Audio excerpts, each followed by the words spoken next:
नमो अर्हन्ताणं नमो सिद्धाणं नमो आर्याणं नमो अज्झायाणं नमो लोये सव्यसावं मोक्षमार्गस्य नेतारं भेतारं कर्मभूभृतां तत्त्वानां सद्गुणलब्धये।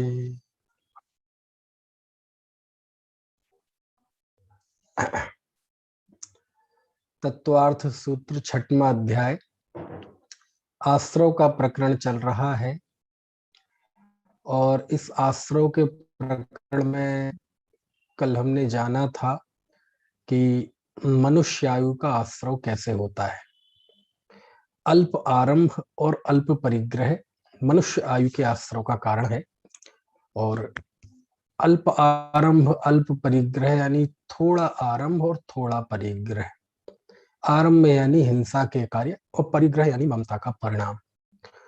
तो व्यक्ति अपनी आवश्यकता के हिसाब से तो जो उसके जीवन में हिंसा है ना, उतनी तो देखी जाती है ना, धर्मात्माओं के जीवन में भी, लेकिन उसके बाकी नहीं, बाकी का वो त्याग करते हैं, है ना। तो यहाँ भी बुद्धिपूर्वक त्याग किया है, बहुत सोच समझकर संकल्प पूर्वक त्याग किया है, ऐसा तो अभी नहीं कहता मैं, क्योंकि वो जो त्याग है वो तो व्रत के अंतर्गत चला जाता है, ठीक है ना। तो व्रत का तो अलग हिसाब है, लेकिन यहाँ और जो भी व्रत वाला जीव होता है, क्योंकि व्रत जब कहते हैं तो सम्यक दर्शन सहित ही व्रत होते हैं, ये बात तो आप बिल्कुल समझ लीजिए। जब कहा जाए व्रत, तप, संयम, तो सम्यक दर्शन सहित ही होते हैं ये। मिथ्या दृष्टि के व्रत नियम संयम नहीं होते, और जो होते हैं मिथ्या दृष्टि के वो संयम नहीं कहलाता, वो नियम नहीं कहलाता, वो व्रत नहीं कहलाते, वो बाल व्रत, बाल तप, बाल, है ना, श्रुत आदि कहलाते हैं। तो है ना, लेकिन फिर भी वो चर्चा में तो आता ही है कि मिथ्या दृष्टि का तप, मिथ्या दृष्टि का तप। अरे तप सम्यक दृष्टि के ही होते हैं, मिथ्या दृष्टि के नहीं होते। जो होते हैं वो बाल तप कहलाते हैं। खैर, लेकिन समझने समझाने में, लेखन में ये सब चीजें आती हैं।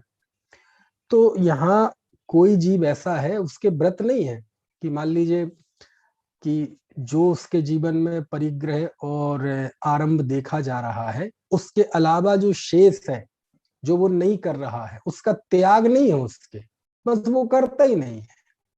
उसने कोई नियम ले रखा हो, व्रत ले रखा हो, अणुवृत्ति हो, ऐसा नहीं है। क्योंकि जब यदि वो अणुवृत्ति होगा तो फिर अणुव्रत का जो परिणाम है, वो अणुव्रत का परिणाम वो मनुष्य आयु के आश्रव का कारण नहीं है ना।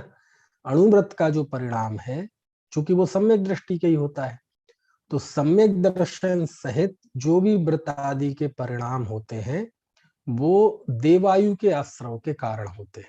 सम्यक तो भी देवायु के आश्रव का कारण भी सूत्र में आएगा, ठीक है ना। तो कहने का आशय यह है, सम्यक तो सहित जो भी व्रत होते हैं वो मनुष्य आयु के आश्रव के कारण नहीं होते। क्यों नहीं होते? अरे सम्यक दर्शन सहित मनुष्य आयु जीव बांधता ही नहीं है ना, मनुष्य की अपेक्षा से बात कहें तो, ठीक है। क्योंकि कोई भी मनुष्य यदि सम्यक दृष्टि होगा और उसके बाद यदि आयु बांधेगा तो वो देव की ही बांधता है। देव में भी भवनवासी नहीं, व्यंतर नहीं, ज्योतिष नहीं, वैमानिक देव की बांधता है ना। तो इसलिए यहाँ अल्प आरंभ और अल्प परिग्रह के अलावा जो शेष है उसका उसने त्याग कर दिया है, और फिर वो मनुष्य आयु के आश्रव की बात है, ऐसा नहीं है। यहाँ वह त्यागी वृत्ति नहीं है, लेकिन बस ऐसे ही उसका मन नहीं करता। जो जरूरत का परिग्रह है और जो नहीं टाली जा सकती ऐसी हिंसा को छोड़कर शेष में वो इंटरेस्ट नहीं लेता, वो उससे बचने की कोशिश करता है, उसमें उसका रुझान नहीं है। ऐसा नियम है क्या, व्रत है क्या, त्याग है क्या? नहीं, वो नहीं है, बस नहीं है, करता नहीं है। तो ये कहलाता है अल्प आरंभ और अल्प परिग्रह, ठीक है ना। तो कल जो बात चल रही थी, चूंकि कल नेटवर्क प्रॉब्लम थी, आज थोड़ी वैसी नहीं दिख रही है, तो मुझे लगता है अभी तक तो कि निराबाद चलता रहेगा। और मुझे तो फिर बाद में देखा कि लगभग 35-36 मिनट की बात, 15-17 मिनट आप लोग पाठ वगैरह करते रहे, तो मैं नहीं जुड़ पाया क्योंकि एकदम ही डल हो गया था, एकदम ही वीक आ गए थे सिग्नल।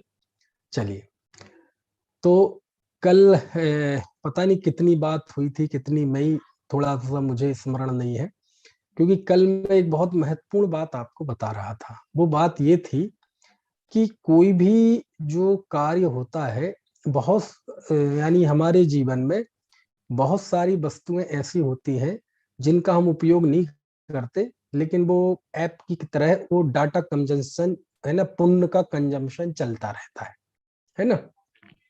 तो इसलिए कोई भी थोड़ा मंद कषाई जीव होगा, थोड़ा सा सरल परिणामी होगा, है ना, भले ही वो वृत्ति ना हो, तपस्वी ना हो, त्यागी ना हो, यम नियम संयम ना हो, लेकिन आपने देखा होगा कई लोग ऐसे होते हैं। इसका जैन अजैन से संबंध नहीं है। आप सोच रहे हैं अल्प आरंभ और अल्प परिग्रह वाला कोई जैन धर्मी होगा, ऐसा नहीं है। जैन भी हो सकता है, जैनेतर भी हो सकता है, किसी भी जाति धर्म का हो सकता है, किसी भी भाषा का हो सकता है, क्योंकि एक व्यक्ति के ये स्वाभाविक प्रवृत्ति होती है। अरे ज्यादा नहीं, बस ठीक है, जितना जरूरत है उतना रख लो, बाकी छोड़ दो। समझ में आए ना। तो ये जो स्वाभाविक एक अल्प आरंभ और अल्प परिग्रह की प्रवृत्ति होती है, दूसरे धर्मों में भी जाओ, ऐसे ऐसे बहुत तेरे जीव है ना, जो अब प्रकृति से ही क्रूर है, उनको तो छोड़ दो। लेकिन आपको पता है कोई जैन ना हो, है ना, जैन धर्म को भी ना मानता हो, ऐसा जीव भी बेमानिक देव हो सकता है, 12वें स्वर्ग तक जा सकता है।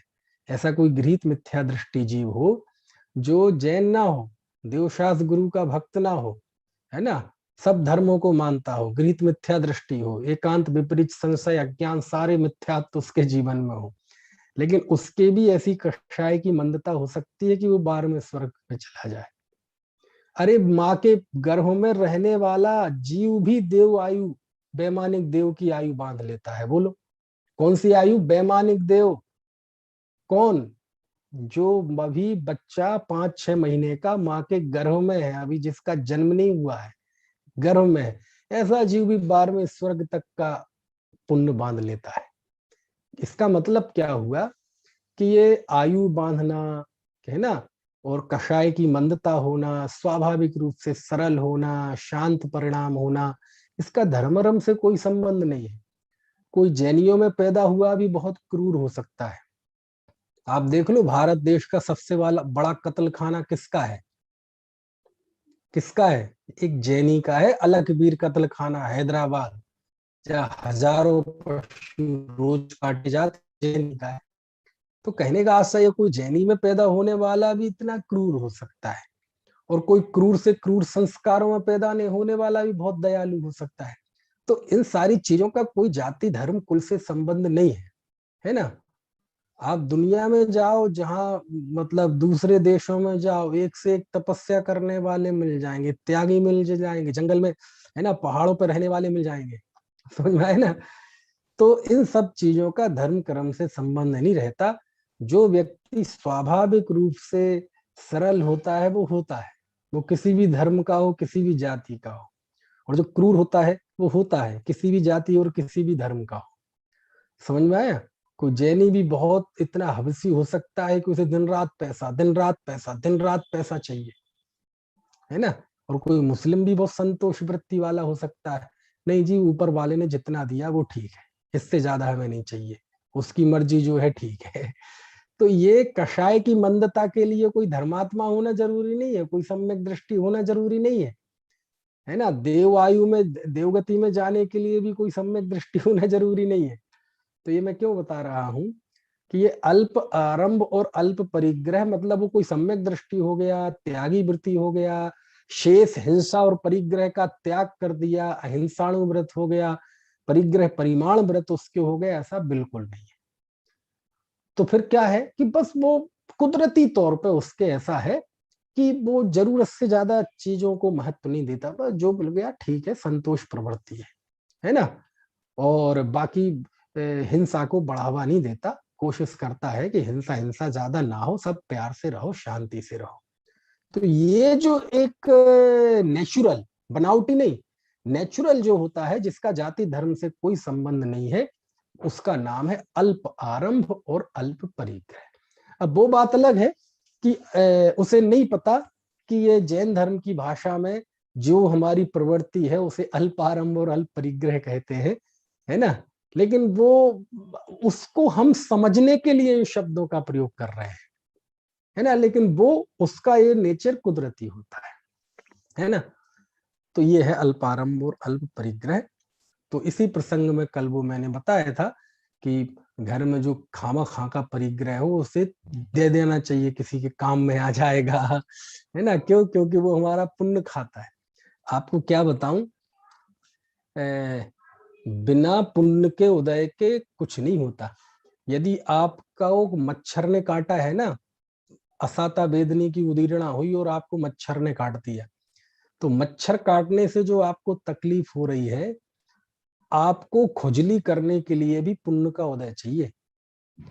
आपको प्यास लगी तो एक गिलास पानी के लिए भी पुण्य का उदय चाहिए, अन्यथा आपको एक गिलास पानी नहीं लगेगी। आपको टॉयलेट आई है तो उसके लिए भी पुण्य का उदय चाहिए, नहीं तो आपको टॉयलेट की व्यवस्था नहीं मिलेगी। हर एक चीज के लिए पुण्य का उदय चाहिए, समझ में आए ना। है, आपको प्यास लगी, असाता वेदनी कर्म की उदीरणा हुई, तो आपको एक गिलास के पुण्य चाहिए उतना, तब वो एक गिलास पानी मिलेगा। नहीं तो प्यासे रहोगे जब तक उसका वो पुण्य का उदय नहीं आएगा। और अनेक शाह तो ऐसी स्थिति बन गई थी कि 3 खंड का राजा प्यास से मरा था, अर्धचक्री। कौन? श्री कृष्ण थे ना, अर्धचक्री 16,000 मुकुटबद्ध राजाओं के स्वामी, प्यास से मरे थे। तो देखो ऐसा उदय आता है कि एक गिलास पानी का पुण्य नहीं था। तो ऐसा होता है। मुनि ऋषभ देव के 6 महीने तक 2 रोटियों का पुण्य का नहीं था। रोज जाते थे आहार लेने के लिए, लेकिन जिस विधि से मिलना चाहिए उस विधि के लिए जो पुण्य चाहिए वो नहीं था उनकी झोली में। तो कहने का आशा ये है, इससे समझना चाहिए कि जो सारी चीजें, जिन मंदिर, देव दर्शन, अच्छा परिवार, अच्छे माता पिता के संस्कार, सुसंस्कृत माता पिता, ये सब पुण्य के उदय से मिलते हैं। इसलिए पुण्य को खामा-खा खर्च नहीं करना चाहिए जबरदस्ती के परिग्रह जोड़ने में, खामा-खा की हिंसा करने में, किसी का उत्पीड़न करने में। क्यों? बिना पुण्य के उदय के खुजली तक नहीं कर सकते आप। बिना पुण्य के उदय के आप, यकीन नहीं हो तो आप कभी मुंबई की लोकल ट्रेन में चले जाना, ऐसे पशुओं की तरह धसे रहते हैं कि खुजली आए तो खुजली नहीं कर सकते, और करें तो पता चले किसी दूसरे को कर दी। सही है ना, है। तो इसलिए चलो खैर, तो ये तो सब बात हो गई। आखिरी में जब मैंने बात छूटी थी तो ये बात चल रही थी, मैं एक राजा श्रेणिक का किस्सा आपको सुना रहा था। कौन से पुराण का? उत्तर पुराण का।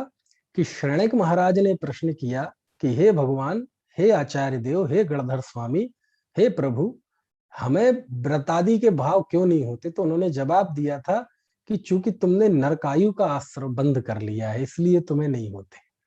मतलब क्या हुआ?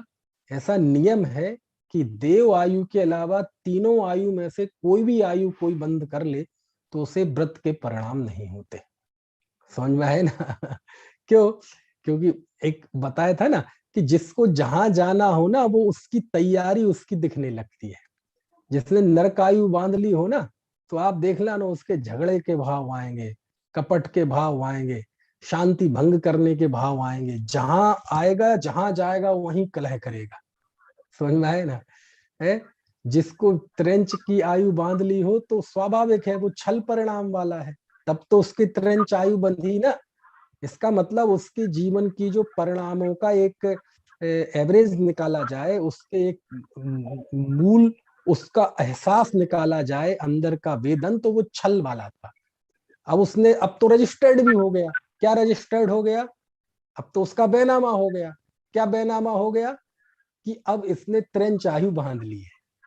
क्योंकि यदि उसके जीवन की जो कषाय भाव था, यदि वो छल युक्त नहीं होगा उस लेवल का, तो आयु कैसे बंद? तो उसने त्रेंच आयु बांध ली, तो अब तो रजिस्टर्ड हो गया ना, अब तो ठप्पा लग गया ना। तू त्रेंच गति में जाएगा तो अब स्वाभाविक है कि उसका आगे जीवन भी अब बदलने वाला नहीं है, वो त्रेंचो जैसा ही होगा। छल की बातें, कपट की बातें, है ना, ऐसे। तो खैर, तो ये बता रहा था कि व्यक्ति आखिरी आखिरी समय में उसके परिणामों से पता लगा सकते हैं कि ये जीव कहाँ गया। और कोई जीव बालक हो तो उसके आने से पता अंदाजा पक्का नहीं लगा सकते कि कहाँ से आया। समझ में आया ना?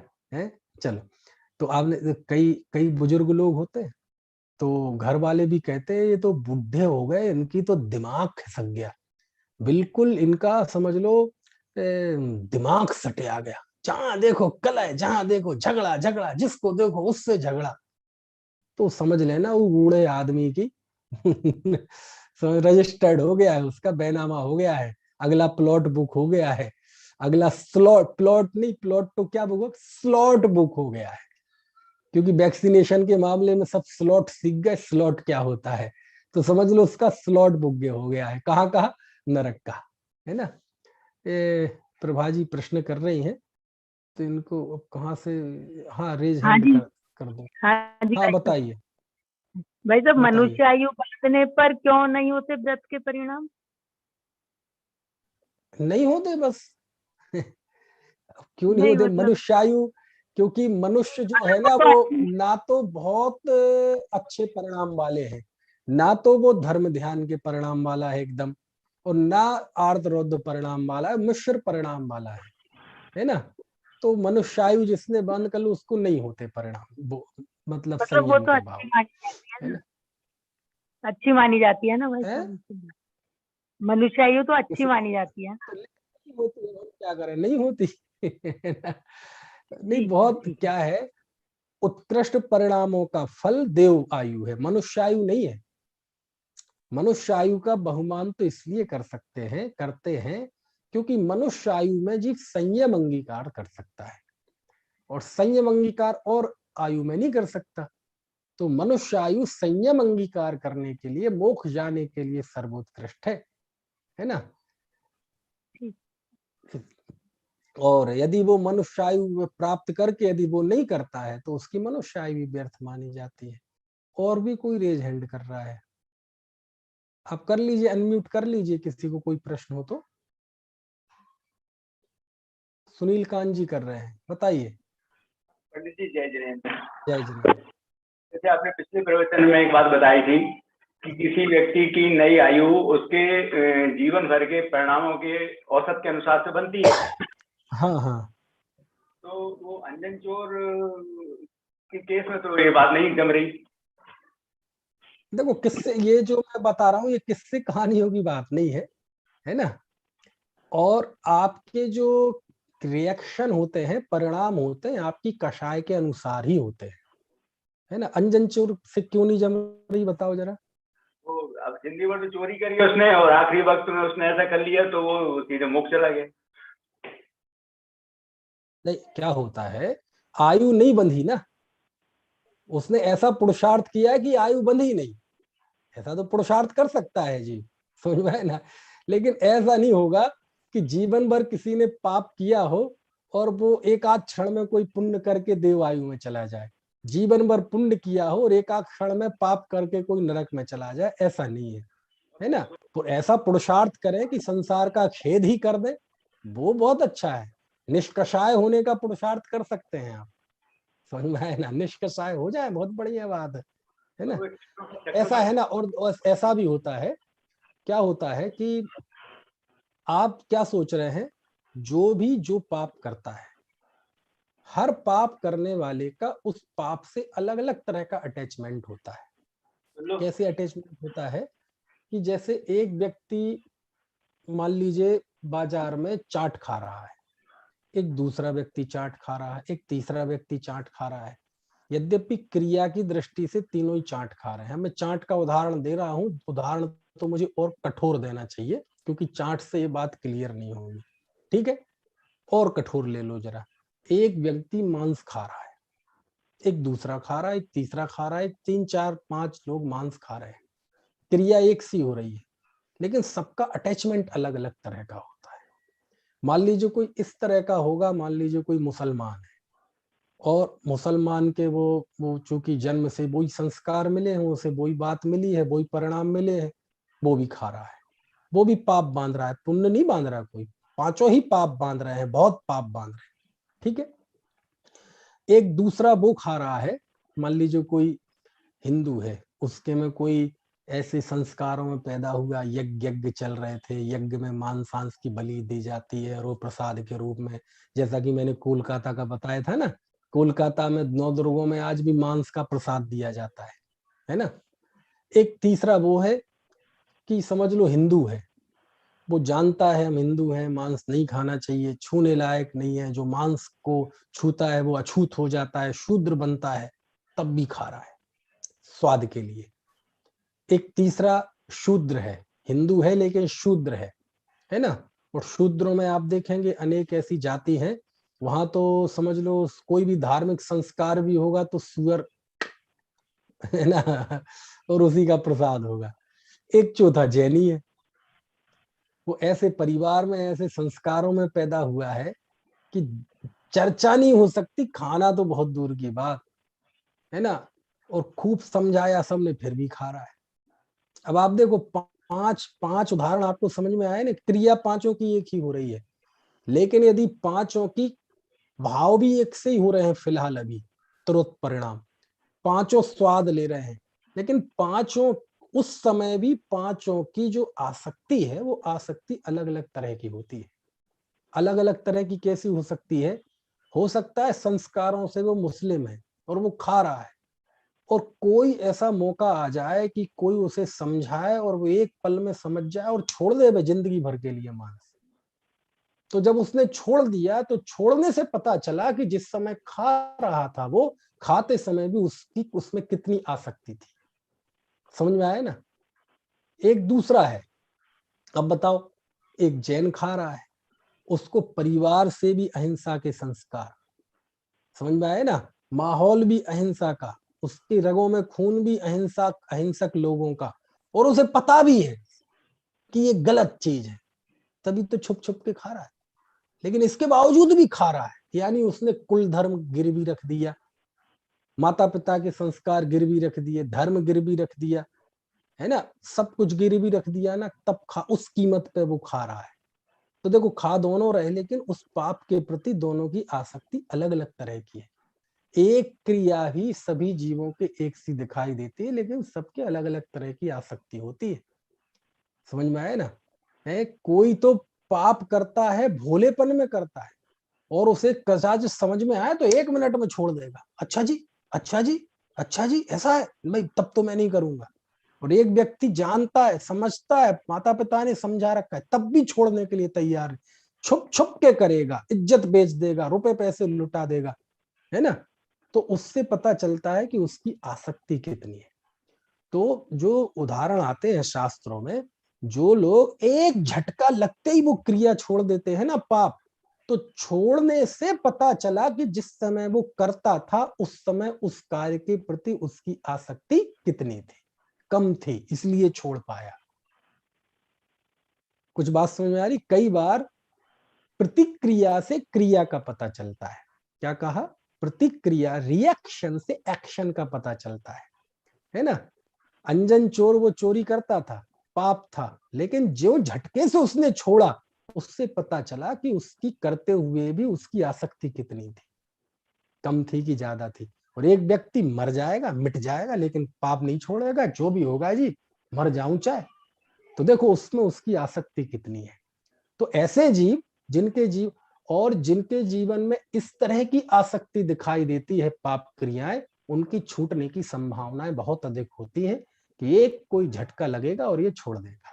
लेकिन झटका लगे, प्रेरणा दे, सब कुछ, वो भी खुद भी समझता हो, लेकिन फिर भी ना छूटे, तो फिर उससे पता चलता है कि उस जीव की आसक्ति कितनी है। हमारे जो प्रथमान युग में जाएंगे आपको बहुतेरे जीव मिलेंगे। मांस खाता था, वो बस महाराज श्री के सामने गया, बाबा जी कुछ नियम दे दो, बोले ऐसा करो तुम कौए का मांस छोड़ दो, ठीक है जी छोड़ दिया। तो कितनी देर लगी?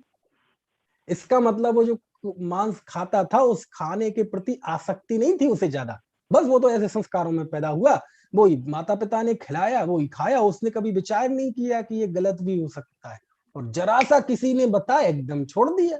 इसका मतलब समझ गए ना आप। तो प्रथमान युग में आप जाएंगे तो ऐसे उदाहरण मिलेंगे। कि कैसे जीवन में एकदम बदलाव आया। तो बदलाव से पता चला कि जिस समय वो कार्य कर रहा था उस समय भी वो कर रहा था भोलेपन में, अज्ञानता में, परिवारों के संस्कारवश, माहौलवश, और जरा सा एक अवकाश मिला तो उसका जीवन बदल गया। खतरनाक तो वो होते हैं कि जिन्हें परिवार से भी वैसे गलत संस्कार नहीं मिले, है ना, और धर्म भी उनका ऐसा नहीं कहता, और वो खुद भी जानता है ये गलत है फिर भी करता है, वो बहुत खतरनाक है, उसकी आसक्ति बहुत होती है। ऐसे लोगों का सुधरने की उम्मीद बहुत कम होती है ना। तो प्रथमान युग की घटनाओं का अपना एक गणित होता है। प्रथमान युग में जो भी घटना होती है, जो भी बताया जाता है, वो किसी ना किसी एक बात को समझाने के लिए बताया जाता है ना। लेकिन ये जो मैं बता रहा हूं ये सैद्धांतिक बात है कि कभी ऐसा प्रकृति में अन्याय नहीं होता कि कोई जिंदगी भर पाप करे और कुछ मिनट के लिए ऐसा पुण्य कर देवे कि एकदम जिंदगी भर का पाप खत्म हो जाए, है ना। हल्का पतला हो तो हो जाए, लेकिन ऐसा नहीं होता है, अन्याय नहीं है प्रकृति में, है ना। ऐसा लॉटरी नहीं लगती पुण्य के उदय में। तो चक्रवर्ती का भी किस्सा है कि अंतिम समय में वो नरक चले गए। हाँ चले गए ना, तो इससे पता चलता है कि देखो जीवन भर वो मतलब वो परिग्रह में रहा, तो सारा परिग्रह रखते हुए भी, समझदार होते हुए भी, चक्रवर्ती कम बुद्धिमान थोड़ी होता है भाई। सबसे उत्कृष्ट जो संयोग हो सकते हैं मनुष्य आयु में, 96,000 रानियां, 18 करोड़ घोड़े, 84 लाख हाथी, 32,000 मुकुटबद्ध, इससे ज्यादा हो ही नहीं सकता। इतना सर्वोत्कृष्ट होने के बाद भी वो छोड़ने का भाव नहीं आ रहा, है ना। इसका मतलब उसकी उसमें आसक्ति कितनी है, और वो उसकी जो भयंकर आसक्ति है ना, कदाचित उसको 6 खंडों की विभूति नहीं भी होती, कंगाल होता हुआ है चक्रवर्ती, तो भी उसके वैसी आसक्ति होती, समझ में है ना। तो यही कारण है कि यदि चक्रवर्ती अपने चक्रवर्तित्व में मरता है तो नरक चला जाता है ना। तो यही होता है कि जो दुनिया में होता है ना, कम में सूरे धम में सूरे, जो जिस प्रॉपर्टी के लिए मट मरने के लिए तैयार हो जाने दो, एक दिमाग में झटका लगा और सब छोड़ने के लिए तैयार हो जाता है। भरत जी ने जब कपड़े छोड़े तो कितनी देर लगी केवल ज्ञान होने में। भरत जी ने दीक्षा ली तो कितनी देर लगी केवल ज्ञान होने में। कहते मुहूर्त में, एक मुहूर्त में केवल ज्ञान हो गया। इसका मतलब क्या था कि एक मुहूर्त में कपड़े छोड़ते ही जिस जीव को केवल ज्ञान हो गया, इसका मतलब जब जीव वो चक्रवर्तित्व में भी था तो उस समय भी कितना अनासक्त होगा, तैयारी कितनी होगी उसके अंदर की। तो ऐसे ही होता है ना, कि कई बार व्यक्ति दिखाई देता है कि इन चीजों से चिपका हुआ है, इन चीजों से एक एक मन में झटका आया, पता नहीं चलता। समझ में आया ना। जम्बू स्वामी को क्या हुआ था, कितनी देर लगी थी है ना। शादी थी ना, अप्सराओं से सुंदर 4 कन्याओं से शादी हुई थी ना, उनके साथ विवाह की पहली रात थी ना, और सुबह सन्यास के वेश में आ गए लोग। सुबह कपड़े छोड़ दिए, पूरा दृश्य बदल गया। कहाँ शादी विवाह का दृश्य था, कहाँ वैराग्य का दृश्य, कहाँ आशियाने थे, दावतें थी, है ना, शाही पनीर, रस मलाई, घेवर, लड्डू, पेड़े, कहाँ सब माहौल बदल गया है। कहाँ उन्होंने दीक्षा का संकल्प क्या लिया, पूरा राग का मंच वैरागियों का मंच बन गया है। पुरुष लोग कपड़े उतार उतार के फेंकने लगे, वस्त्र आभूषण निकाल निकाल के फेंकने लगे, महिलाओं ने अपने आभूषण आभूषण निकाल के फेंक दिए, ढेर लग गया वहां रत्नों का, सोने चांदी का, जेवरातों का, है? सब में होड़ लग गई, मैं दीक्षा लूंगा, मैं दीक्षा लूंगा, मैं मोक्ष जाऊंगा, मैं मोक्ष जाऊंगा। क्या दृश्य बदल गया, देखो आप, बदल गया कि नहीं बदल गया है। और कमाल की बात है, कोई आदमी देखने वाला नहीं था उन रत्नों के ढेर को, जेवरातों के ढेर को कोई देखने वाला नहीं था, पूछने वाला नहीं था, पड़े थे।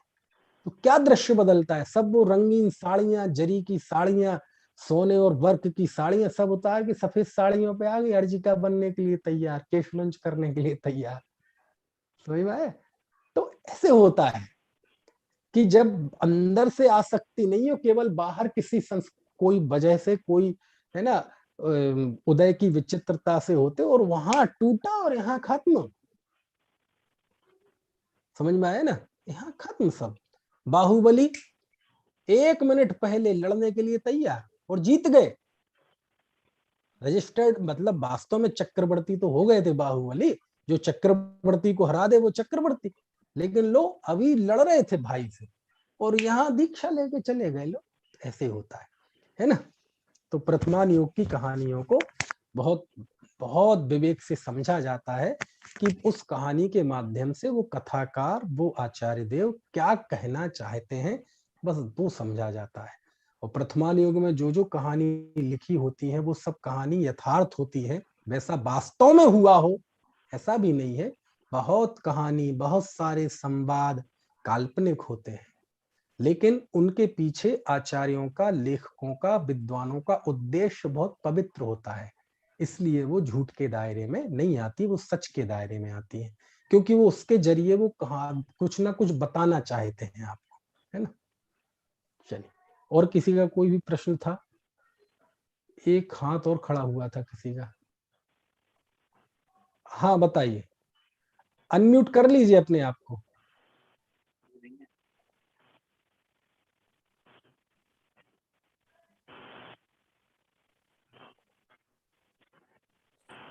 लेस्या कौन सी हुई? क्या?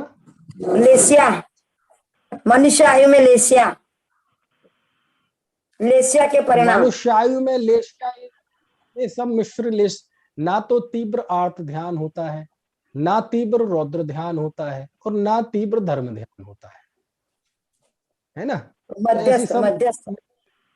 मिक्सिंग है सब, है ना। अच्छा, मध्यस्थ। ठीक है, चलिए आगे बढ़े। हाँ हाँ हाँ।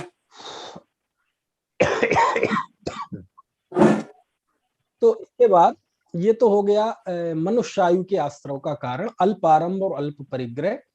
इसके बाद 18वां सूत्र है स्वभाव मार्दवंच, कि जो स्वभाव की मृदुता होती है ये भी मनुष्य आयु के आश्रव कारण है। इस स्वभाव की मृदुता क्या होती है? स्वाभाविक मृदुता।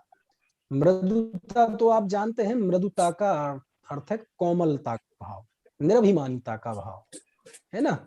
जैसे कोई जीव होता है ना, मतलब अहंकारी होता है बहुत, तो ऐसे जीव जिनमें अहंकार नहीं होता, पैसा बहुत आ जाए तो भी मृदुता रहती है, विनम्रता रहती है। खूब सुंदरता हो तो भी विनम्रता, खूब ताकत हो तो भी विनम्रता, खूब बहुत बड़े घराने का हो तो भी बहुत विनम्रता, माता का घराना बहुत बड़ा हो तो भी बहुत विनम्रता, बुद्धि बहुत हो, विद्वत्ता बहुत हो, ज्ञान बहुत हो तो भी हमेशा नजरें नीची, ठीक है। खूब तप नियम करता हो तो भी नजरें नीची, और दुनिया में बहुत यश हो, बहुत नाम हो, फेम हो, ग्लैमर हो तो भी नजरें नीची। तो ये जो उसके अंदर विनम्रता है, इसी को कहते हैं स्वभाव की मृदु। स्वाभाविक यानी ये जो उसके अंदर कोमलता है, मृदुता है, ये कोई वो बाजार में नहीं मिलती थी कि मृदुता ले आए, समझ आए ना, किसी के उपदेश से नहीं आई, कोई शास्त्र पढ़ के नहीं आई, कहीं जाके नहीं आई, और कोई दुनिया में ऐसी घटना घट गई तो झटका लग गया हो, उससे नहीं आई। बल्कि जैसे समझ लो आप, गाय स्वाभाविक तौर पे सीधी होती है, शेर स्वाभाविक तौर पे क्रूर होता है, सर्प स्वाभाविक तौर पे गुस्सैल होता है कि नहीं है। तो ऐसे जो कुत्ता होता है स्वाभाविक तौर पे कैसा होता है आप सब जानते हैं। तो जैसे ये त्रेंचों के स्वभाव होते हैं, स्वाभाविक होता, बंदर स्वाभाविक तौर पे चंचल होते हैं कि नहीं, स्वाभाविक तौर पे चंचल है, और कबूतर स्वाभाविक तौर पे बहुत सीधा होता है ना। तो ऐसे ही ये तो अब त्रेंचों के उदाहरण इसलिए देने पड़े क्योंकि वो अब इससे ज्यादा स्पष्ट बात किसी से होती नहीं, है ना। उदाहरण दूसरे भी दिए जा सकते हैं, जैसे चीनी स्वाभाविक तौर पे मीठी होती है, अग्नि स्वाभाविक तौर पे गर्म होती है। ऐसे ही अनेक जीव की अपनी पर्याय का एक स्वभाव होता है, तो स्वाभाविक तौर पे नेचुरली वो कोमल होते हैं। वो कोई भी जाति धर्म का हो सकता है, हिंदू मुस्लिम सिख ईसाई, कोई जैनी भी बहुत अहंकारी हो सकता है और कोई मुस्लिम भी बहुत कोमल हो सकता है, बहुत निराभिमानी हो सकता है, कलाम साहब, अब्दुल कलाम जैसे। समझ में है ना? तो कहने का आशय यह है कि इन सब चीजों पे ये जो कुछ पर्याय के स्वभाव होते हैं, इनका किसी जाति धर्म पे एकाधिकार नहीं है, एक जाति धर्म पे कोई इनका कॉपीराइट नहीं है। सीधा कोई भी हो सकता है, टेढ़ा कोई भी हो सकता है, क्रूर कोई भी हो सकता है, छलिया कपटिया कोई भी हो सकता है, और सरल मृदु कोई भी हो सकता है। इनका धर्म के संबंध नहीं है ना? ये कारण है कि आपने देखा होगा कि कई बार ऐसा होता है कि दो बिल्कुल अलग अलग संस्कारों के व्यक्ति हों, अलग अलग उसके, उनके बीच में विवाह हो जाए तो पता चले उनकी अच्छी चल जाए, बहुत अच्छी अंडरस्टैंडिंग हो, और पता चले एक ही जाति के हों, एक ही धर्म के हों, एक ही संस्कारों के हों, सब हों, मुमुक्षु हों, तो पता चले उनमें तलाक की नौबत आ जाए। ऐसा क्यों होता है? क्योंकि सांसारिक सफलता के लिए ये सांसारिक भावों का आपस में गणित रहता है ना? यदि कोई सरल है, एडजस्ट करने वाला नेचर वाला है, दूसरे के भावनाओं को समझने वाला है, तो इसका कोई जाति धर्म से संबंध नहीं है। समझ में है ना? और कोई बिल्कुल इंटॉलरेंस है, वो किसी को बर्दाश्त ही नहीं करता, असहिष्णु है, इसका कोई जाति धर्म से संबंध नहीं है। तो ये तो सर कुछ तो कर्म, जैसे कर्म करके आया उससे तो संबंध होगा ना? कर्म तो ठीक है, अभी जो मैं आप कहना चाहता हूँ उसे थोड़ा समझने की कोशिश करें। है कर्मों का ही संबंध। क्या होता है कि हर व्यक्ति जब, जैसे एक द्रव्य का स्वभाव होता है ना, ऐसे ही सबकी एक पर्याय का स्वभाव होता है। कैसे? मनुष्यों का अलग स्वभाव, पशुओं का अलग स्वभाव, त्रेंचों का अलग, है ना, नारकियों का अलग स्वभाव, देवों का अलग स्वभाव। त्रेंचों में भी आप देखो, जैसे कुत्ता भौंकता है, तो कुत्ता क्यों भौंकता है? कुत्ता क्यों भौंकता है? मोक्ष, कुत्ता क्यों भौंकता है? क्योंकि वो कुत्ता है इसलिए भौंकता है। मतलब भौंकना उसकी पर्याय का स्वभाव है। यदि कुत्ता ना भौंके तो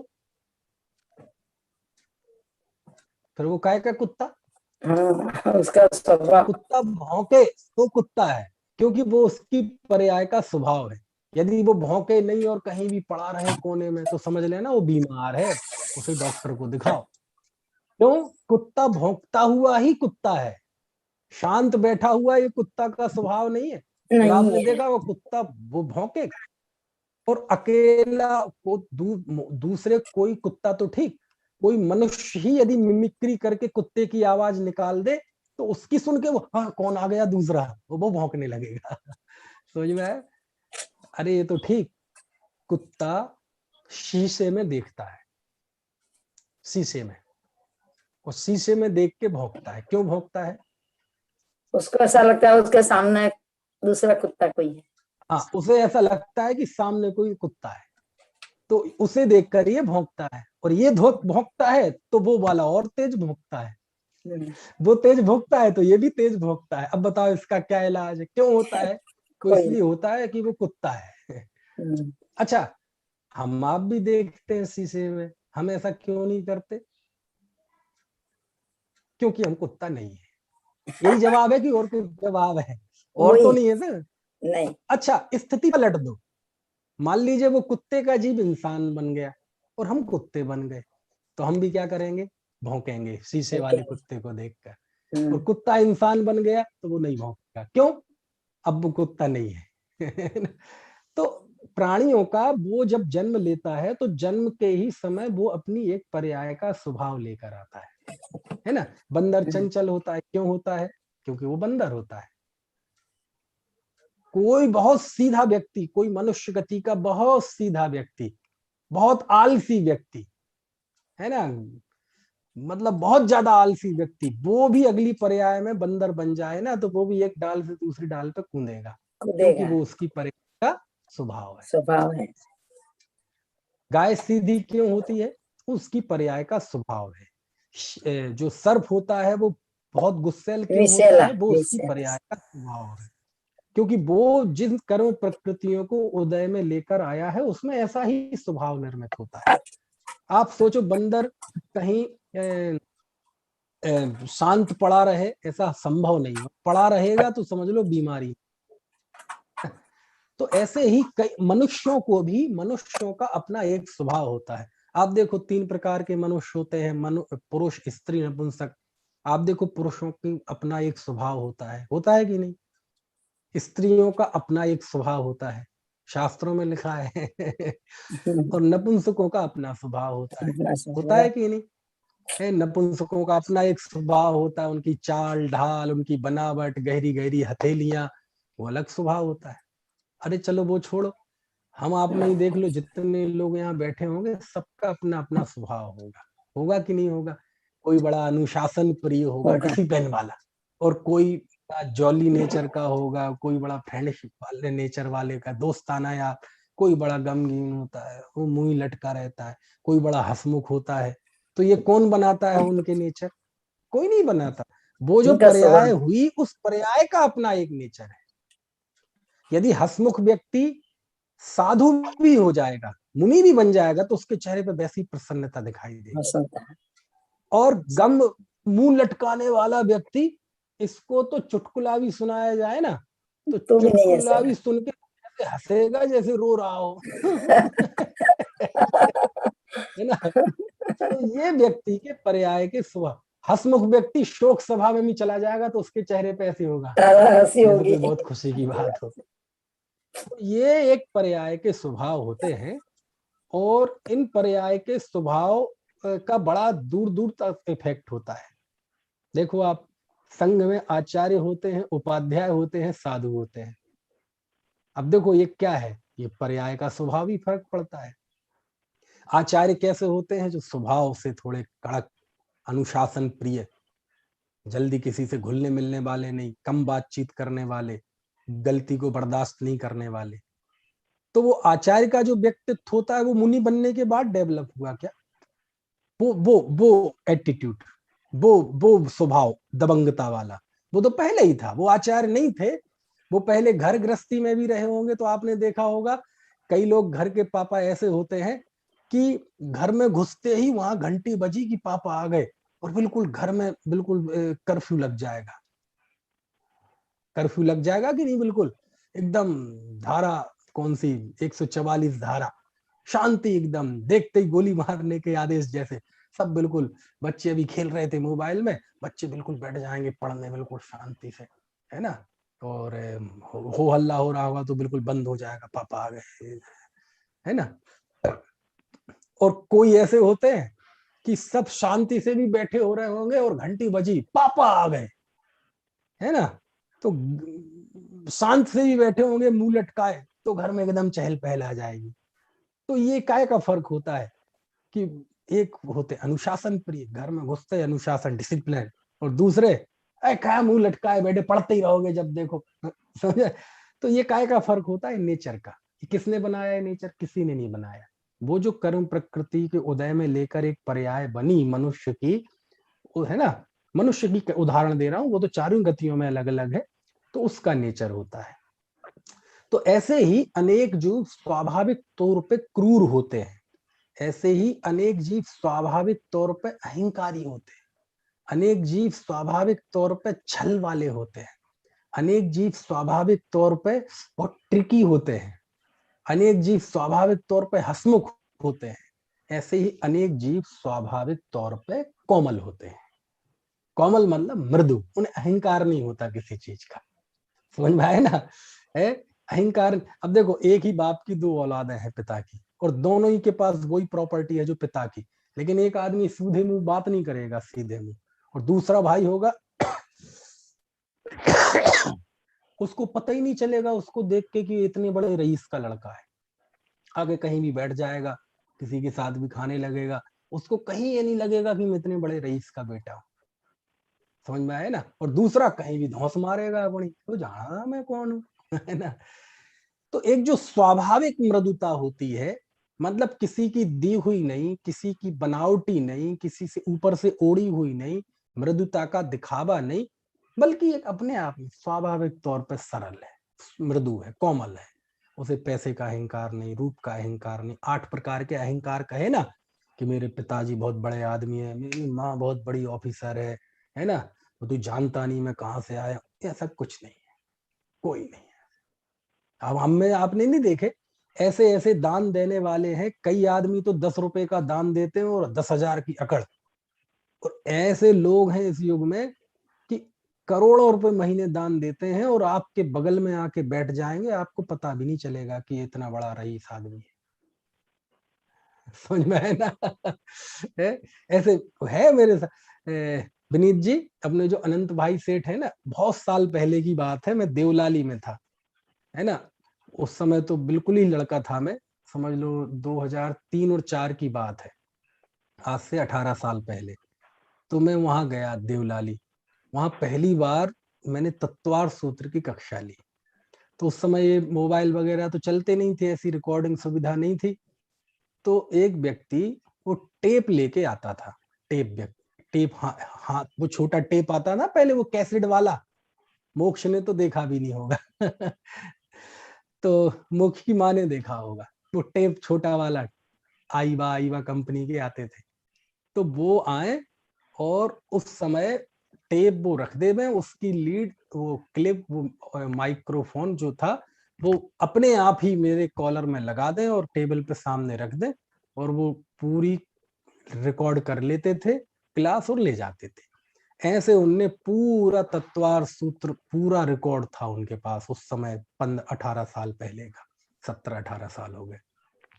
तो चले गए, तो ऐसे तो कई दिन निकल गए, 1 दिन हो गया, 2 दिन हो गया, 3 दिन में 1.5 साल रहा वहां करीब। विनीत जी, कई दिन बाद मुझे पता चला कि ये जो आते अपने हाथ से माइक चालू कर, दोपहर में कई बार ऐसा होता था कि पता चले सबसे पहले वो ही पहुंचे और हम पहुंचे, तो वो ही माइक चालू कर लेते थे, आवाज सेट कर देते थे, हमारा को हम ध्यान नहीं देते थे ज्यादा। बहुत दिन बाद पता चला कि वो व्यक्ति अनंत भाई सेठ है। समझ में आए ना? वो अनंत भाई सेठ जो मुंशी समाज का सबसे बड़ा दानवीर आज भी है, जिन्होंने उस 15 साल पहले पूरे देश में कंप्यूटर बांटे थे गुरुदेव के प्रवचन सुनने के लिए, है ना, और अब तो बहुत है। तो ऐसे भी जीव होते हैं कई तरह के, तो मुझे पता ही नहीं था। मैंने कहा, तो ऐसी बात चल रही थी कहीं कि वो अनंत भाई सेठ आए थे, ऐसा कह रहे थे, कौन से? बोले वही तो है वो जो सुबह वो रिकॉर्ड करके ले जाते हैं, आपके कॉलर में माइक लगाते हैं। मैं, अच्छा अनंत भाई सेठ, पता ही नहीं है। तो सब तरह के लोग हैं दुनिया में आज भी अच्छे से अच्छे और बुरे से बुरे की बात क्यों कहो, सब तरह के लोग हैं, निरभिमानी भी, बहुत अभिमानी भी, सरल भी, बहुत कठिन भी, बहुत कुटिल, है ना, बहुत हंसमुख भी, बहुत गमगीन भी, बहुत बुद्धिमान भी, सब तरह के लोग हैं। और अपन जहां जैसे सामाजिक उसमें आ जाओ तो जितनी तरह की वैरायटी दिखाई देती है ना, है, आप ज्यादा नहीं दूर किसी स्टेशन पे, ट्रेन पे चले जाओ, शादी में चले जाओ, बाजार में चले जाओ, तो थोड़े कभी कभार गौर से देखो आप, तो लगे यार ये कितने कितने तरह के लोग हैं, कैसे सबकी अलग अलग बनावट है, नाक अलग, सबकी नाक अलग अलग, कान अलग अलग, आंखें अलग अलग, यानी नाम कर्म के पास कितनी वैरायटी है कि एक आदमी की नाक कान आंख दूसरे से नहीं मिलते, बोलो, सबकी सोच समझ अलग अलग। तो ये सब क्या है? ये सब पर्याय के स्वभाव है। आधार कार्ड में नहीं देखते आप, आधार कार्ड में एक अंगूठे का निशान मौजूदा दुनिया में जितना लोग मानते हैं 8 अरब में एक अंगूठे का दूसरे अंगूठे जैसा निशान नहीं है। अंगूठा क्या, ये भी नहीं है, ये भी नहीं है, ये भी नहीं है, कनिष्ठिका भी नहीं है, लेकिन वो पैड पे अंगूठा ही लगाते हैं, है ना, नाक आंख नहीं लगाते। नाक लगाएंगे तो अच्छा नहीं लगेगा। नाक भी नहीं है एक की दूसरे जैसी, आवाज नहीं है, बाल नहीं है। आपका एक बाल तोड़ के ग्रीनलैंड के जंगल में डाल दो तो वहां भी वैज्ञानिक वो बाल को चेक करके बता देगा कि ये बाल आपका है, क्योंकि आपका बाल केवल आपके जैसा है, दूसरे जैसा नहीं है। आवाज नहीं है, बाल तो चलो दिखाई देता है, आवाज तो दिखाई भी नहीं देती, वो भी नहीं है। डबिंग करके आप कहीं कोर्ट में पेश कर दो तो उसकी भी फॉरेंसिक जांच होती है और वो वैज्ञानिक बता देता है कि आवाज आपकी है कि नहीं, क्योंकि आपकी आवाज दुनिया में केवल आपके जैसी है। समझ में आया ना? तो हम सब में जो विविधता है वो भी, उसकी भी एक हद है, इंतहा है, एकता है तो उसकी भी इंतहा है। हद इतनी मतलब निस्सीम हम में अंतर है कि एक जीव दूसरे जीव जैसा बिल्कुल नहीं है, एक जीव दूसरे जीव जैसा है ही नहीं। और समानता इतनी है कि अनंत जीव एक से है। समझ में आए ना, जो सब भगवान आत्मा है, द्रव्य दृष्टि से सब जीवत्व के धारी है, इस दृष्टि से किसी में कोई फर्क नहीं है, सब बराबर है। अपन तो बाल बोध में पढ़ाते हैं ना, सभी आत्माएं बराबर हैं, कोई छोटा बड़ा नहीं है। और वेरिएशन की दृष्टि से देखो तो एक जीव दूसरे जीव जैसा है ही नहीं, है ना। चलो ये तो प्रासंगिक बात हो गई। कहने का अर्थ सूत्र में ये लिखा है कि जो स्वाभाविक कोमलता होती है, किसी की बनाई हुई नहीं, दिखावटी नहीं, है ना, कैसी स्वाभाविक कोमलता, है ना। तो ये जो नेचुरल कोमलता होती है, बस वो भी मनुष्य आयु के आश्रव का कारण है। बस ये इसमें बताया है, ठीक है। चलिए, यानी इसमें अभी उस व्यक्ति ने कोई व्रत, तप, नियम, संयम ये नहीं लिए। ये लेगा तो फिर वो ऊपर और देवगति का आश्रय करेगा, है ना। लेकिन एक अपने आप ही कोई व्रत नियम नहीं है, बस सरल है, संतोष, सरल, कोमल, कोई अहंकार नहीं। तो ऐसा जीव मनुष्य आयु का आश्रय करता है। तो करेगा ही करेगा क्या, नहीं जरूरी नहीं है। हो सकता है ऐसा जीव व्रत आदि की वजह से, सम्यक तो आदि की वजह से, है ना, देवायु आयु में भी चला जाए, और हो सकता है साधना करके मोक्ष में भी चला जाए। तो ऐसा स्वाभाविक मृदु वाला जीव मनुष्य आयु का ही आश्रय करेगा ऐसा नहीं है, लेकिन ये भी एक कारण है। हो सकता है ऐसा स्वाभाविक निरभिमान वाला व्यक्ति सम्यक की प्राप्ति कर ले, मुनि बन जाए, है ना, इंद्र हेमेंद्र पद प्राप्त करे, और कर्मों का क्षय कर दे तो इंद्र पद नहीं मोक्ष प्राप्त कर ले, वो अलग मैटर है ना। चलिए, इस तरह से ये बात हुई। अब आगे के जो सूत्र है 19वां सूत्र, ये भी सूत्र का हम अर्थ पढ़ लेते हैं। देखो 19वां सूत्र, निःशील व्रतत्वं च सर्वेषाम। क्या है सूत्र? निःशील व्रतत्वं च सर्वेषाम। क्या मतलब हुआ कि निःशील मतलब शील नहीं होना, और निवृत्तत्वम व्रत नहीं होना, यानी शील और व्रत से रहित होना, सर्वेशाम ये सभी आयु के आश्रय का कारण है। मतलब क्या हो गया कि अविरति जो व्यक्ति होता है वो चारों आयु का आश्रय कर लेता है, क्योंकि व्रत नहीं होंगे तो शील भी नहीं होगा। तो व्रत और शील से रहित जो जीव है वो सभी आयु का आश्रय कर लेता है। क्या मतलब हुआ सूत्र का कि अविरति जीव चारों ही आयु में जा सकता है, चारों ही आयु वाला हो सकता है। ठीक है, समझ में आ गया।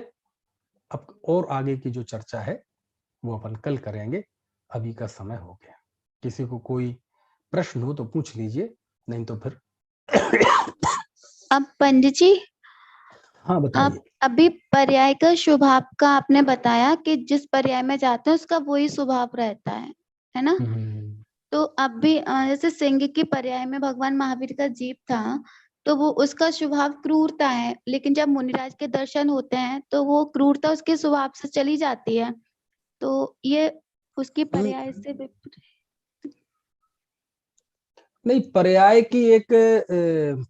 की एक स्वभाव क्या होता है, ये बहुत पहले भी प्रश्न आया हमारे। मान लीजिए कोई शेर है, और यदि वह सम्यक दर्शन को प्राप्त करता है, तो धर्म की आराधना जो होती है, धर्म की आराधना करने के लिए मान लीजिए शेर सम्यक दृष्टि हुआ, तो सम्यक्त की आराधना करने के लिए उसने अपनी पर्याय का स्वभाव में कुछ नहीं किया, पर्याय के स्वभाव को बदला हो कि मैं अपनी क्रूरता को छोड़ता हूँ, ये छोड़ता हूँ। वो उसकी क्रूर सम्यक्त की आराधना के लिए जो क्रूरता कम होनी चाहिए वो अपने आप हो गई। धर्म की आराधना में वो पर्याय की क्रूरता उसकी कम हो गई, उसका निषेध नहीं है ना, उसका निषेध नहीं है ना। वो तो नहीं तो पर्याय की क्रूरता के साथ वो कैसे सम्यक की प्राप्ति कर जाएगा। तो मतलब आमतौर पे जो सिंह है, सिंह जो सामान्य है, वो सिंह सामान्य तौर पे क्रूर प्राणी होता है। है ना। जैसे क्या होता है कि चारों गतियों में एक एक कषाय की मुख्यता बताई, जैसे मनुष्यों में मान की, त्रेंचों में छल की, देवगति में लोभ की, और नारकियों में क्रोध की। ठीक है, तो मोटे तौर पे मनुष्यों में बताई मान कषाय की प्रमुखता। लेकिन कोई मनुष्य ऐसा भी हो सकता है जो निर्भिमान हो, उसके मान ना हो, है ना। कोई त्रेंच ऐसा भी हो सकता है जिसके छल का भाव कम हो, तो एक मोटा मोटा गणित है। ऐसे ही पशु जो शेर होता है, शेर की पर्याय ऐसी है, वो स्वाभाविक तौर पे क्रूर है, वो स्वाभाविक तौर पे क्रूरता का परिणाम होता है। अब ऐसा भी हुआ था कि वो दीवान अमरचंद ने जलेबियां खिला दी थी, लोग समझ में आए ना। तो जलेबियां खिला देने से वो कोई शाकाहारी नहीं हो गया, वो रहा तो मांसाहारी है। लेकिन वो कोई लाखों करोड़ों में से कोई एकाध असाधारण ऐसा पंडित जी, है। मतलब ये हुआ जो त्र्यंच पर्याय में जीव हैं वो, और जिन्हें सम्यक दृष्टि हो जाते हैं, जिन्हें धर्म की रुचि लग जाती है उसमें, तो वो पर्याय तो उनकी वही रहती है, पर वो धर्म की आराधना की वजह से उनकी वो पर्याय का स्वभाव नजर नहीं आता। क्रूरता में कमी आ जाएगी। हाँ, अब उसमें जैसे बंदर है, अब बंदर है तो बंदर को सम्यक दर्शन हो गया मान लो, तो बंदर को सम्यक दर्शन होगा तो वो उछलना कूदना छोड़ देगा? नहीं, वो उसका कोई गारंटी नहीं है, क्योंकि उछलना कूदना ये कोई क्रूरता, ये कोई मिथ्यात्व नहीं है, है ना। तो वैसे उम्र ज्यादा हो जाए तो वैसे ही कम हो जाए, कोई बीमारी हो तो वैसे ही कम उछले कूदे, है ना। और सम्यक हो जाए तब भी कम ना हो। तो सम्यक्त के साथ उसके तो थोड़ा सा उसमें डिफरेंस करना पड़ेगा कि किस तरह की पर्याय का स्वभाव है ना। अब जैसे बंदर की पर्याय का स्वभाव है तो उसका सम्यक दर्शन से संबंध नहीं है, वो तो सम्यक दृष्टि भी हो जाएगा और हो सकता है वैसे ही उछले कूदे, है ना। वैसे तो त्रेंचों के भी शास्त्रों में लिखे, शेर को जब हुआ था तो कितना मंद परिणामी हो गया था, हाथी को जब हुआ था पार्श्वनाथ के जीव को तो मंद परिणामी हो गया था। तो वो कोई वो 4 जीवों ने आहार देखा था तो उनके भी परिणाम नम्र हो गए थे। अभी भी कभी देखते हैं कि शेर वो हिरण के बच्चे को पालता हुआ दिखता है। खूब आता है, खूब आता है। आजकल सोशल मीडिया तो है ही ज्ञान विज्ञान का भंडार।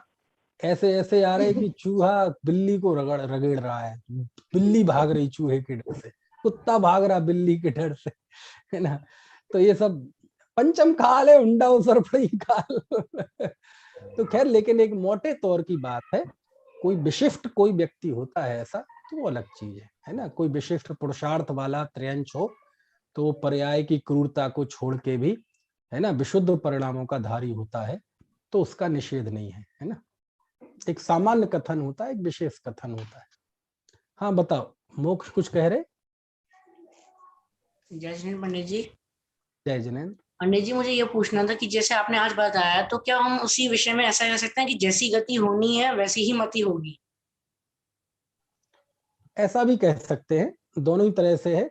कर्म सिद्धांत की तरफ से जैसी मति वैसी गति, बंधन की प्रक्रिया की दृष्टि से वैसा कह सकते हैं, और जैसा भी मैंने बताया उस हिसाब से ऐसा भी कह सकते जैसा आप कह रहे हैं जी।